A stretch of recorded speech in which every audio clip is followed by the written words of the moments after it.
Ibihugu 10 muri Afrika bikenye cyane kurusha ibindi mu mwaka wa 2024. Ndabasuhuje bakunzi ba Tina TV Show. Muri aka kanya ngiye kubagezaho ibihugu 10 bikenye cyane muri Afrika. Gusa mbere yuko ninjira mu kiganiro nyirizina, nabasabaga abadukurikiye muri aka kanya, niba ari ubwa mbere ukurikiye ibiganiro byacu, ushobora gukanda subscribe, share na like, ndetse wakanda no kunzogera kugira ngo ujye ubasha kureba ibiganiro byacu bijya bikugeraho utagombye gushakisha, haba muri mudasobwa yawe, laptop cyangwa muri telefone yawe ngendanwa ku bafite za smartphone. Muri iyi video ngiye kubereka ibihugu 10 bikeneye cyane muri Afrika. Ese wigeze wibaza impamvu ibihugu byinshi bya Afrika bikennye? Ese waba warigeze kwibaza igihugu cyaba gikenye cyane kurusha ibindi muri Afrika? Nyuma yo gukora ubushakashatsi ku bihugu bikeneye cyane muri Afrika, nabazaniye ibihugu 10 bya mbere muri Afrika bikeneye cyane kurusha ibindi. Njyewe ugiye kubagezaho iki kiganiro nitwa Tina Mutesi, naho iyi mukurikiranye akaba ari kuri Tina TV Show. Umugabane wa Afrika niho iwabo w'ibihugu bikeneye cyane ku isi. Bimwe muri byo bikaba bifite ibibazo by'ubukungu, politike ndetse n'imibereho myiza. Ibi ni nabyo bidindiza iterambere ryabyo. Uyu mugabane kandi ugereranyije n'ahandi ku isi n'icumbi ry'abakene benshi. Bamwe muri bo babayeho mu bukene bw'indengakamere, aho usanga badashobora kubona iby'ibanze bakeneye, urugero nko kwifuza, kwiga ndetse no kuba ahantu heza. Nubwo za leta zimwe na zimwe, imiryango mpuzamahanga ndetse n'imiryango itegamiye kuri leta bakora uko bashoboye ngo barwanye ubukene, ibihugu byinshi bya Afrika biracyafite urugamba rutoroshye rwo kurwanya ubukene n'ubusumbane mu banyagihugu babyo. Mbere yuko ntangira, umfashije ugakanda subscribe na like na share, waba unteye inkunga ikomeye cyane. Ubu rero nk'uko natangiye mbabwira, ngiye kwibanda ku bihugu 10 bya Afrika bikenye cyane kurusha ibindi, hashingiwe ku musaruro mbumbe wa buri gihugu bita mu Cyongereza gross domestic product. Ni ukuvuga amafaranga umuturage ashobora kwinjiza muri buri mwaka. Ibi bihugu bihura n'imbogamizi nyinshi cyane zituma bitagera ku iterambere ry'ubukungu byifuza, ndetse no kuzamura imibereho myiza y'abaturage babyo. Ubu rutonde ngiye kubagezaho ruragaragaza ibihugu bikiri inyuma cyane mu iterambere, aho bukene imirire mibi, indwara ndetse na politike ihindagurika bikunda kugaragara cyane.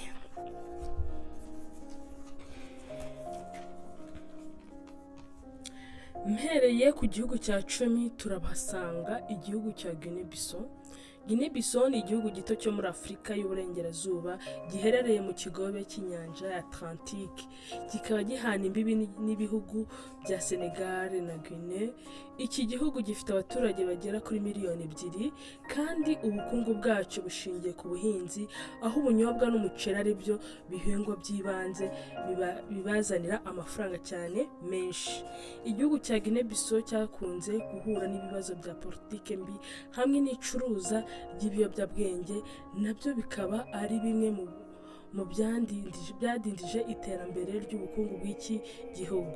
Umusaruro mbumbe w'iki gihugu ni amadolari 968, ahwanye hafi na miliyoni y'amafaranga y'u Rwanda. Aya akaba ariyo umuturage wo muri Guinea-Bissau yinjiza ku mwaka, ari nabyo bituma iza mu bihugu bikenye cyane muri Afrika. Guinea-Bissau yagize ubutegetsi bw'igihugu bw'igitutu nyuma y'aho yigobotoye ubutegetsi bw'abanyaportugali babakolonizaga muri iyo myaka. Umuperezida watorewe kuyobora imyaka 5 ya mbere nyuma yo kubona ubwigenge ntiyigeze ayirangiza, yahiritswe ku butegetsi atararangiza manda ye. Ku mwanya wa 9 turahasanga igihugu cyitwa Madagascar. Madagascar ni igihugu kigizwe n'ikirwa kinini cyane giherereye mu majyepfo y'uburasirazuba bw'ikigobe cya Afurika. Iki gihugu kigizwe n'abaturage hafi miliyoni 29. Ubukungu bwacyo bushingiye cyane ku buhinzi bw'igihingwa cyitwa vanilla ndetse n'ikawa, ari nabyo byinjiza amafaranga menshi muri iki gihugu. Ariko kandi iki gihugu nacyo cyahuye n'ihungabana rya politike ndetse n'ibiza kamere birimo imiyaga n'amapfa aterwa n'izuba ryinshi. Ibi bikaba bigira ingaruka zikomeye cyane ku bukungu bw'iki gihugu. Umusaruro mbumbe w'umuturage wo muri iki gihugu cya Madagascar ni amadolari 945 ku mwaka. Abarenga miliyoni 2 bari mu kaga ko gusonza bikabije bitewe n'izuba ryacanye cyane. Tukaba dukomereje ku gihugu cya 8 ni Liberia. Liberia ni agahugu gato gaherereye mu burengerazuba bwa Afurika, ikaba ihana imbibi na Sierra Leone, Guinea ndetse na Cote d'Ivoire. Iki gihugu gifite abaturage bagera kuri miliyoni 5. Ubukungu bwacyo bushingiye ku buhinzi bwa ruba, igihingwa gikorwamo elastic. Ariko kandi iki gihugu gifite ubutare, zahabu ndetse na diyama. Libya yahuye n'ibibazo by'intambara yisubiranamo ry'abaturage ubwabo ndetse n'ihindagurika rishingiye muri politiki, bikaba byaradindije iterambere ry'ubukungu bw'iki gihugu. Umusaruro mbumbe w'umuturage w'iki gihugu cya Liberia ni amadolari 729 ku mwaka. Leta ya Libya yisanze ariyo ubwayo igomba guhangana n'ibibazo by'ubukungu bwayo nyuma y'uko ihuye n'icyorezo cya Ebola cyateye muri iki gihugu mu mwaka wa 2014 ndetse binatewe n'ihagarikwa ry'inkunga z'amahanga mu 2017.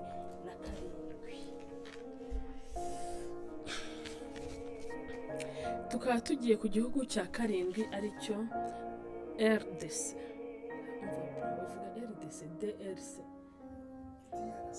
DRC. Tukaba dukomeje n'igihugu cya 7 aricyo DRC. Nicyo gihugu mu bihugu 10 bya Afurika bikennye cyane. Repubulika Iharanira Demokarasi ya Kongo kikaba ari nacyo gihugu cya 2 kinini cyane muri Afurika nyuma ya Algeria. Giherereye muri Afurika yo hagati. Iki gihugu gifite abaturage bagera kuri miliyoni 100, aho ubukungu bwacyo bushingiye ku mutungo kamere nka korbati, umuzinga na zahabu. Iki gihugu cyahuye n'ibibazo by'intambara mu gihe kirekire na politike mbi. Ibi bikaba byaradindije iterambere ry'ubukungu bwacyo. Iki gihugu kandi cyahuye n'ubukene bukabije, imirire mibi n'indwara. Ibi bikaba byaragize ingaruka mbi ku mibereho myiza y'abaturage bacyo. Umusaruro mbumbe ku muturage w'iki gihugu ni amadolari 632 ku mwaka. Bikaba mu bihugu bikennye cyane ku isi. Tukaba tugiye kuvuga ku gihugu cya 6. Igihugu cya 6 ni Niger. Iki ni igihugu giherereye mu burengerazuba bwa Afurika, gihana imbibi na Libya, Chad, Nigeria na Benin, Burkina Faso na Mali. Iki gihugu kigizwe n'abaturage bagera kuri miliyoni 23. Ubutunzi bwacyo bw'ibanze bukaba bushingiye ku buhinzi bufite 40% by'umusaruro mbumbe wacyo. Niger ni kimwe mu bihugu bikunda guhura cyane n'amapfa ku isi, ku buryo igice kinini cy'igihugu ari ubutayu cyangwa ubutaka bwarumye. Niger yahuye n'ibibazo by'ubukene, inzara ndetse n'umutekano muke. Ibi bikaba byaratumye badatera imbere mu bukungu. Umusaruro mbumbe w'umuturage w'iki gihugu ni amadolari 580 ku mwaka. Ikindi kibabaje kuri iki gihugu nuko kizengurutswe n'umutwe wa Boko Haram ndetse na Islamic State. Byombi bigendera ku mahame ya Kisilamu kandi aribwo cyari kikibona amahoro amavu n'amavuko y'iyi mitwe yombi yitwara gisirikare tuzabigarukaho mu kiganiro cyacu cy'ubutaha. Nk'uko tubikesha umuryango w'abibumbye UN, iki gihugu cya Niger ntabwo gifite ubushobozi bwo kugaburira abaturage bacyo kabone niyo cyaba cyarabonye umusaruro mwiza w'imyaka. Tukaba tugiye kuvuga ku gihugu cya gatanu aricyo Mozambique. Mozambique ni igihugu giherereye mu burasirazuba bw'amajyepfo y'ikigobe cya Afurika, kikaba gihana imbibi na Tanzania, Malawi, Zambia, Zimbabwe na Afurika y'Epfo na Eswatini. Iki gihugu kigizwe n'abaturage bagera kuri miliyoni 30. Ubukungu bwacyo bukaba bushingiye ku buhinzi bugize hafi 20% by'umusaruro mbumbe w'igihugu cyose. Ikindi kandi Mozambique ikungahaye ku mutungo kamere ugizwe n'amakara, gaze na za mine. Turetse aya mabuye y'agaciro, Mozambique yahuye n'ibibazo by'intambara zishingiye ku isubiranamo y'abaturage mu gihe cy'imyaka myinshi y'ihindagurika rya politiki. Ibi bikaba byaradindije iterambere ry'ubukungu bwa Mozambique. Umusaruro mbumbe w'umuturage ni amadolari 523 ku mwaka. Malawi iza ku mwanya wa 4 w'ibihugu 10 bikennye cyane muri Afurika. Malawi ni igihugu gito giherereye mu burasirazuba bw'amajyepfo ya Afurika, gihana imbibi na Tanzania, Zambia na Mozambique.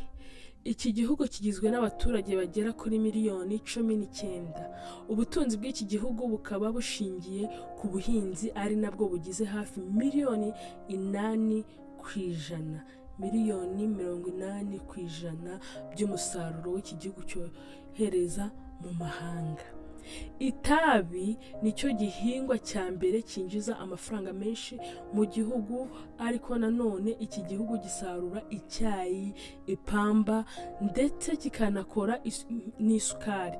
Ariko kandi iki gihugu cyakunze guhura n'ibibazo by'imyuzure ya buri gihe, bikaba byaragize ingaruka zikomeye ku bukungu bw'iki gihugu. Umusaruro mbumbe w'iki gihugu cya Malawi ku muturage ni amadolari 397 ku mwaka, bituma kiba igihugu gikennye cyane ku isi. Abanyamalawi barenga miliyoni 70% binjiza amafaranga atageze ku idolari 1.9 ku munsi. Ni ukuvuga amafaranga y'u Rwanda 1,900. Amafaranga 1,900. Ibi bikaba byaratangajwe n'umuryango w'abibumbye hamwe UN. Igice kinini cy'abanyamalawi bakora imirimo y'ubuhinzi, kandi ari nako imyuzure n'amapfa bigenda bisimburana. Ibi bikaba birusha gutuma ibintu birushaho kuzamba. Centrafrique Republique iza ku mwanya wa 3 w'ibihugu bya Afurika bikennye cyane ku isi. Iki gihugu giherereye mu mutima wa Afurika, cyahuye n'ibibazo bya politike mbi yagize ihindagurika. Ubushamirane no gusubiranamo byamaze imyaka myinshi, bikaba byaragize ingaruka nyinshi ku bukungu bw'iki gihugu.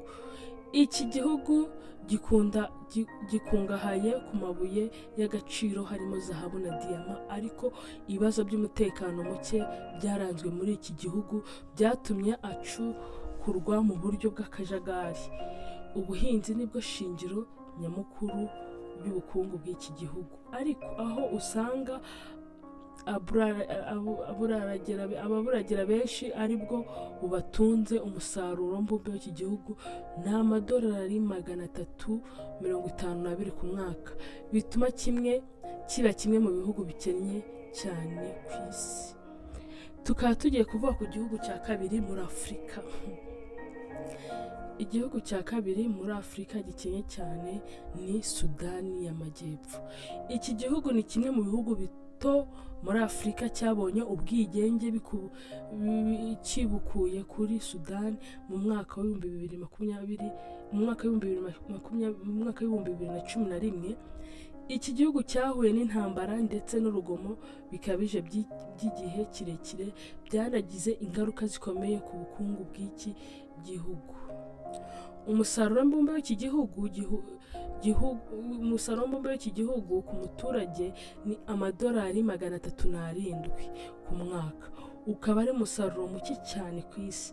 Ubukene nabwo bukaba bukomeje kwiyongera ku muvuduko wo hejuru. Sudani y'Amajyepfo ikungahaye ku mutungo kamere harimo peteroli, ariko ibibazo by'umutekano muke ntibituma icukurwa uko byakagombye. Igice kinini cy'abaturage b'iki gihugu batuye mu cyaro. Igihugu cya mbere muri Afurika gikennye ni Uburundi. Uburundi ni igihugu giherereye muri Afurika y'Iburasirazuba, kikaba gihana imbibi n'u Rwanda, Tanzania na Repubulika Iharanira Demokarasi ya Kongo. Iki gihugu gifite abaturage bagera kuri miliyoni 12,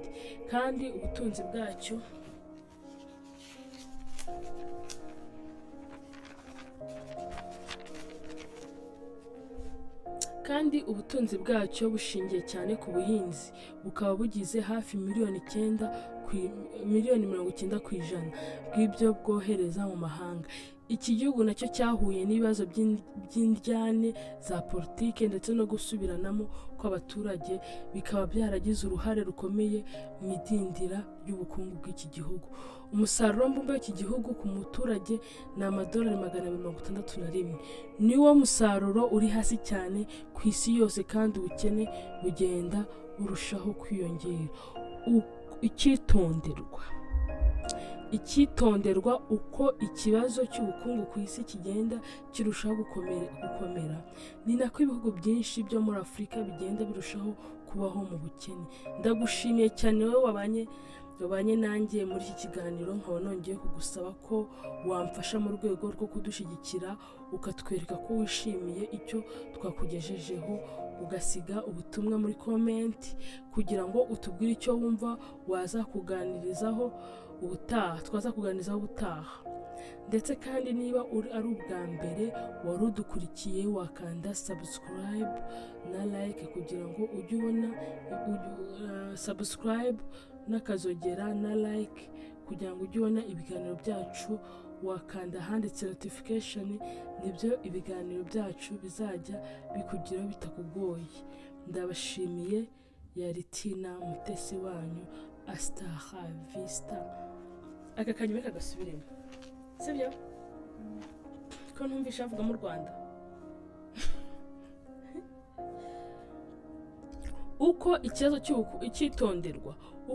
cy'ubukungu ku isi kigenda kirushaho gukomera, ni nako ibihugu byinshi byo muri Afurika bigenda birushaho kubaho mu bukene. Ndagushimiye cyane wowe wabanye nanjye muri iki kiganiro, nkaba nongeye kugusaba ko wamfasha mu rwego rwo kudushyigikira, ukatwereka ko wishimiye ibyo twakugejejeho, ugasiga ubutumwa muri comment kugira ngo utubwire icyo wumva twazakuganirizaho ubutaha. Ndetse kandi niba ari ubwa mbere wari udukurikiye, wakanda subscribe, naho kugira ngo ujye ubona ibiganiro byacu wakanda ahanditse notification, n'ibyo biganiro byacu bizajya bikugeraho bitagoranye. Ndabashimiye. na Tina Mutesi wanyu. Hasta la vista.